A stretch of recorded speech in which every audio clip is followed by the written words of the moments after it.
Mä luen eniten ja pidän eniten Sirius Remuksesta.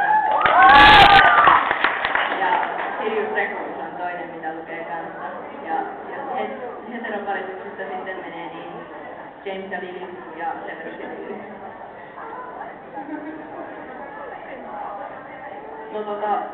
Joo, heteropuolta mullakin on ennättäen tää Severus Lily. Ja sen lisäksi mulla menee aika kauasittain monesta, mitä mä nyt haluan lukea, mut viime aikoina on nyt ollut esimerkiksi Severus Harryä,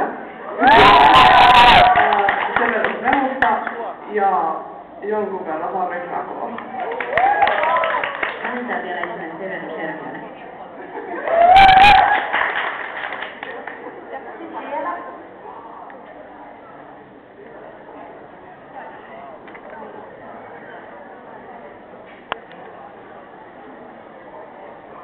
Näistä stereotypioista vielä, että mitä te sanotte niille, jotka väittää, että fanfiction on täysin sama asia kuin pelkkää homoporno?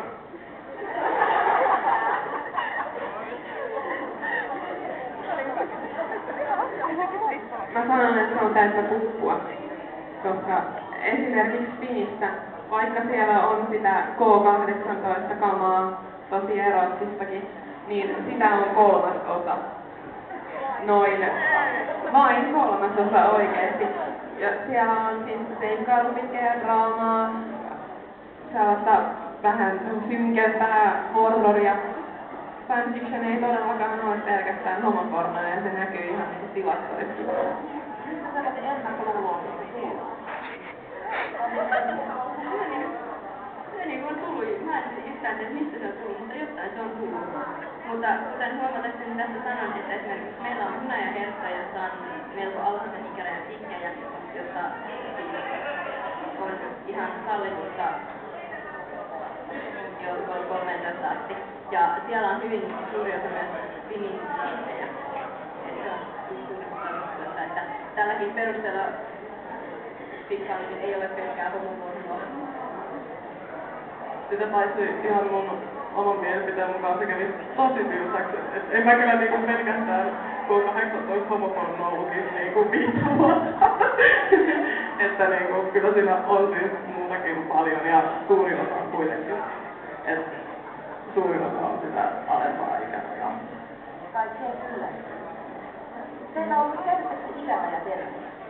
Joo, eli meillä on suurin osa taitaa olla nykyään ihan suomalaisittain käytettyjä, mutta sitten löytyy myös ihan amerikkalaisiin käytettyjä termejä, eli G ja PG-13 ja R ja NC-17, että näitäkin löytyy, mutta että meillä yleensä olisi, ja meillähän pitäisi olla jokaisen digin otsikossa tai kuvauksessa ikäraja esillä. Ihan tässä lopussa, niin katsotaan tulevaisuuteen, mitä teillä on suunnitelmia oman kirjoittamisen suhteen, rupeako harjoitus jäämään taakse, vai onko harjoituksen suunnitelmia tai jotakin tapaamisia tulossa, jota se kertoo? Mitä tämä vuosi ja kevät suunnitelma? Kyllä mä nyt ainakin luulen, että jonkun aikaa vielä tätä fanfictionia en jaksa harrastaa, mutta kyllä täytyy tunnustaa, että mulla on sitten niinku muitakin sellaisia kirjoitusprojekteja, mitä aina välillä tulee novelleja ja tämmöisiä kirjoiteltua.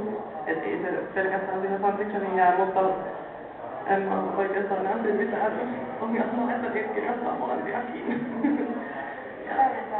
Täydentää toisiaan. Ja ne keskittyy kuitenkin vähän eri asioihin, tai ne vaikeudet on niissä vähän erilaisia kirjoittamisessa, että oikeastaan siinä molemmista oppii jotain uutta aina. Mä itse olen sitä mieltä, että jatkan kirjoitella siihen hamaan asti, kunnes vaan innostuslopasta tai koskilopasta moneen vuoteen. Ja myönnän sekin, että mulla itselläkin on niin muutama kirjaprojektikin tuossa tekeillä, muun muassa joka on niistä julkaistu ja kirjoittaa loppuun ja julkaista kirjoja, saa nähdä kohta. Mutta että tämmöisiä löytyy ja kirjoitan kyllä paljon originaalia myös diggien seassa, eli myös sille toisiaan täydentävinä masteroppina. että olisi hankkaa mistä ettei täysin vata. Joo, mä oon itse asiassa aika kauan kirjoittanut sekaisin tikkejä ja omia tekstejä, että mä näen, että mä lopettaisin tikkien kirjoittamista pitkään aikaan, koska se on tavallaan, se on lepoa niistä omien tekstien kirjoittamisesta, kun sun täytyy miettiä ne hahmot valmiiksi, sun täytyy miettiä, että olisiko tää hahmo nyt oikeesti sellainen, joka tekee näin. Kuitenkin ne valmiit hahmot on sellaisia, että niissä on sellaisia tiettyjä vapauksia, että jos on omat hahmot, niin sitten se tuntuu olevan jotenkin niin paljon enemmän vaakalaudalla kirjoituksesta kuitenkin. Kiitoksia paljon Leena, Katri, Laura. Tämä on mielenkiintoinen keskustelu ja mulle haluan ainakin todella paljon. Ja mä jatkanut sitä, että lisää voi olla, että ihmiset heittäytyy tähän. Kuten nyt kirjoittaa meille. Puolista.